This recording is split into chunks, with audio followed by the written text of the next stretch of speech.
اعوذ باللہ من الشیطان الرجیم بسم اللہ الرحمن الرحیم الحمد للہ رب العالمین وصلی اللہ علی محمد وآلہ الطاہرین اللہم صلی علی محمد وآلہ محمد۔ بات چل رہی تھی معرب اور مبنی کی۔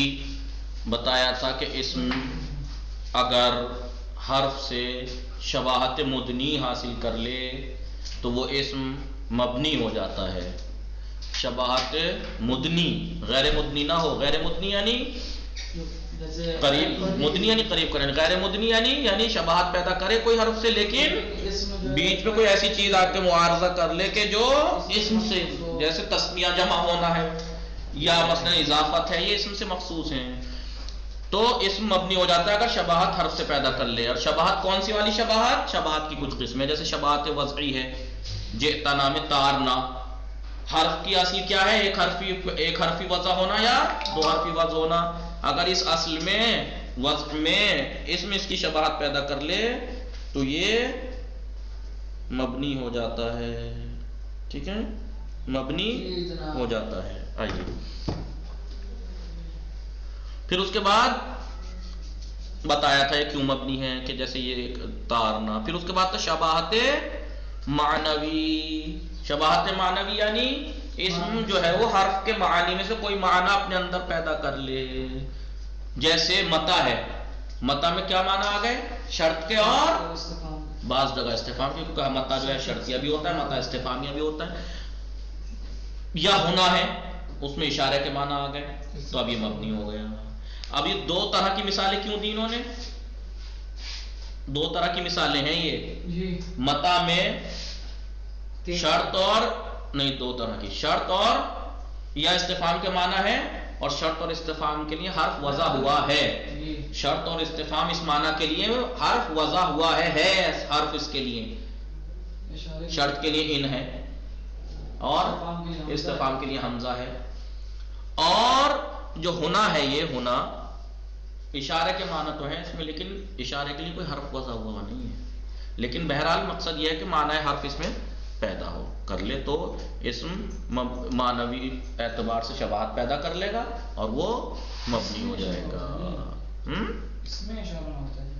ہونا اس میں اشارہ کی، ٹھیک ہے، یہ بات ہم نے کل پڑھ لی۔ لیکن انہوں نے یہی بات کہہ کے زانے اور تانے کو جدا کیا تھا کہ زانے تانے شباہت ہے اس میں، اشارے کے معنی پیدا کر لیے، حرف سے شباہت معنوی کر لی تھی، لیکن ایک چیز نے معارضہ کر لیا۔ کیا یہ شباہت مدنی نہیں ہے؟ کیوں نہیں ہے مدنی؟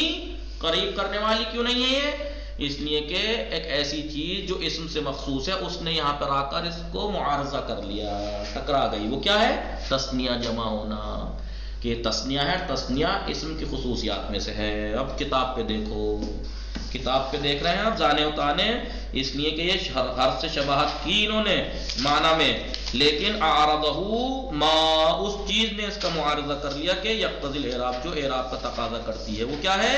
تثنیہ، التی ہی من خصائص الاسماء، اس لیے کہ تثنیہ ہونا اسم کی خصوصیات میں سے ہے۔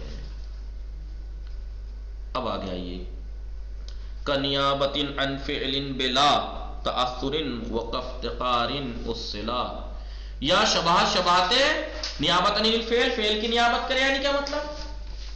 اسے کہتے ہیں شباہت استعمالی۔ جیسے فعل عامل استعمال ہوتا ہے، معمول نہیں ہوتا، ایسے ہی اگر اسم عامل ہو جائے معمول نہ ہو تو کیا کہلائے گا؟ وہ حرف شباہت معنوی پیدا کر لے گا۔ کیا مطلب؟ وَكَالشَّبْهِ الاستعمالی، جیسے شباہت استعمالی ہے۔ شباہت استعمالی کیا ہے؟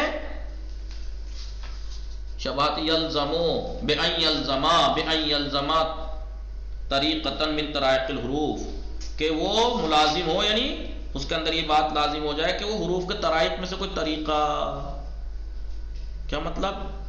کنیابۃ لہ عن الفعل، کنیابۃ یعنی اسم کے لیے نیابت و فعل کی، فی العمل، عمل میں، بلا حصول تأثر فی، اس میں خود میں تاثر نہ آئے، یعنی خود معمول نہ ہو، عامل ہو جائے۔ جیسے فعل ہوتا ہے، فعل معمول تھوڑی ہوتا ہے، فعل میں کوئی چیز عمل تھوڑی کرتی ہے، اب کہو گے کہ فعل مضارع میں تو لم نے عمل کر دیا، وہ مورب ہے، بات اس کی ہے، ٹھیک ہے.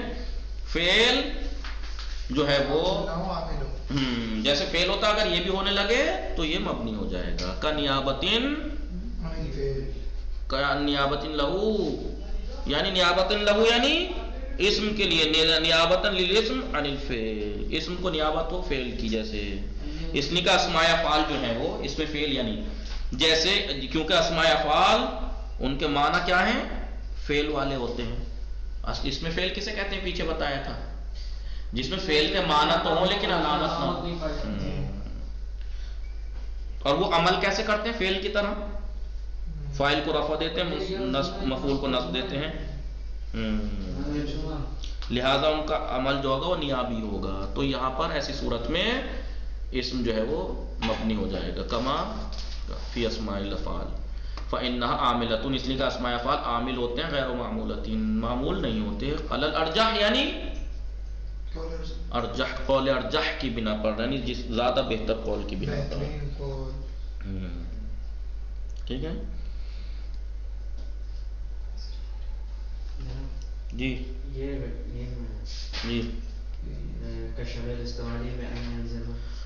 شباہت استعمالی یعنی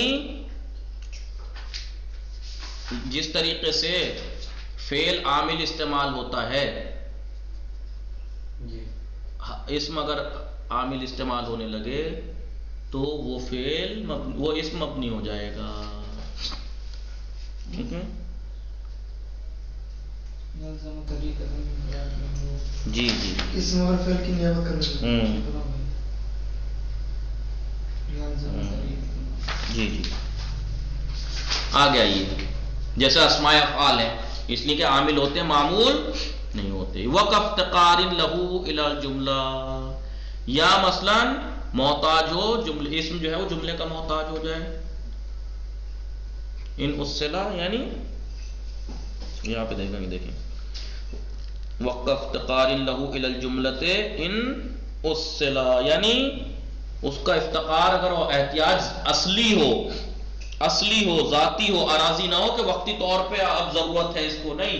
جیسے موصولات ہیں، ہمیشہ موصول کو صلے کی ضرورت ہوتی ہے، موصول کو بخلاف افتقار الی مفرد.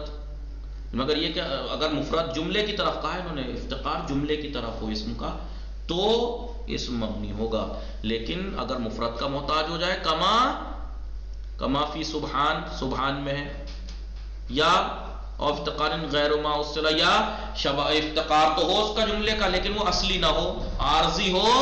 جیسے فاعل کا افتقار الفاعل للفعل، جیسے فعل جو ہے وہ فاعل کا محتاج ہے، افتقار رکھتا ہے لیکن یہ افتقار اصلی نہیں ہے. یا والنکرۃ لجملۃ الصلہ، یا نکرہ جو ہے وہ جملہ صفت کا افتقار رکھتا ہے لیکن یہ افتقار اصلی نہیں ہے، عارضی طور پر ہے کہ اگر یہ صفت نکرہ ہے تو اس کی صفت جملہ آئے گی اس وقت ایسا ہوگا، ورنہ ہر وقت تھوڑی ضرورت ہے اسے. افتقار ہمیشہ محتاج تھوڑی، نکرہ جملہ صفت کا اس وقت جب جملہ صفت ہو تب محتاج ہے، لہذا اصلی نہیں ہوگا اس کی. لہذا یہ کہہ رہے ہیں کہ افتقار ہو پہلے تو جملے کا، اسم اگر جملے کا افتقار رکھے یعنی اس کی ضرورت ہو اسے اور وہ افتقار اصلی ہو تب جا کے اسم جو ہے وہ مبنی ہوتا ہے، جیسے موصولات. لیکن معاربہ اللذان واللتان لما تقدم، لیکن موصولات میں اللذان اور اللتان جو ہے نا معرب ہیں لما تقدم. دلیل کیا ہے؟ جیسا کہ گزر گئی. کیا کہاں پہ گزری؟ جیسے اشارہ میں زانے تانے معرب ہو گئے تھے شباہت ہونے کے بعد بھی، یہ بھی کیوں؟ کیونکہ شباہت مدنی نہیں ہے، کیونکہ اس میں تثنیہ ہونا آ گیا، اس نے معارضہ کر لیا. ٹھیک ہے فاعل فعل کا خالی افتقار مطلب محتاج ہوتا ہے خالی عارضی صورت. ہاں، وقت جب فعل انجام دے گا فاعل تبھی تو فاعل جو ہے وہ فعل جو ہے فاعل کا محتاج ہوگا. ابھی مثلا آپ کتاب پڑھنے بیٹھو تو آپ پڑھنا جو ہے ابھی تو آپ کا محتاج ہے، اب نہ پڑھی نہ رہے تو ابھی پڑھنے کے لیے محتاج تھوڑی ہے، بات ہی نہیں ہے اس کی. تو جب پڑھو گے، جب کام کرو گے تبھی تو وہ کام آپ کرنے والے کا محتاج ہوگا. یا یہ کہ ہمیشہ آپ کریں نہ کریں تب بھی فاعل کا محتاج نہیں، عارضی طور پر ہے اس کا احتیاج اسے. اس لیے وہ مورب نہیں، مبنی نہیں ہوگا. تتمہ من انواع. یہ تو شبہات کی انہوں نے کتنی قسمیں بیان کی؟ وضعی، معنوی، استعمالی، افتقاری، 4 بیان کی ہیں. لیکن یہ کہہ رہے ہیں من انواع الشبہ الشبہ الاحمالی، شباہت کی قسموں میں سے ایک شباہت احمالی بھی ہے. ذکرہ فی القافیہ، اور ابن مالک صاحب نے اس شباہت کو ذکر کیا ہے کہاں پر؟ کتاب کافیہ میں. وَمَثَّلَ لَهُ فِي شَرْحِهَا، اور اس کی مثال دی ہے شرح کافیہ میں. کون سی ہیں؟ کیا مثالیں دی ہیں؟ بفواطح السور، سوروں کی جو افتتاح ہوتی ہے نا.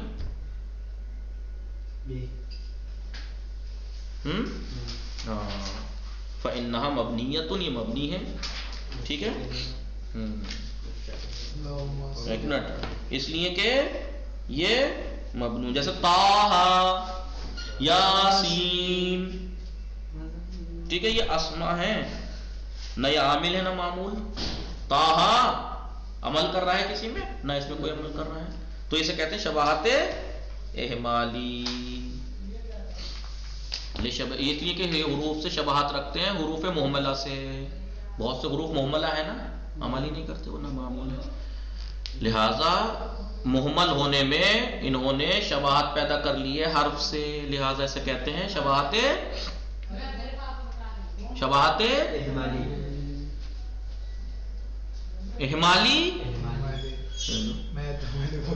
شباہت احمالی. اسد سعید صاحب سمجھ گئے شباہت احمالی؟ جی جناب.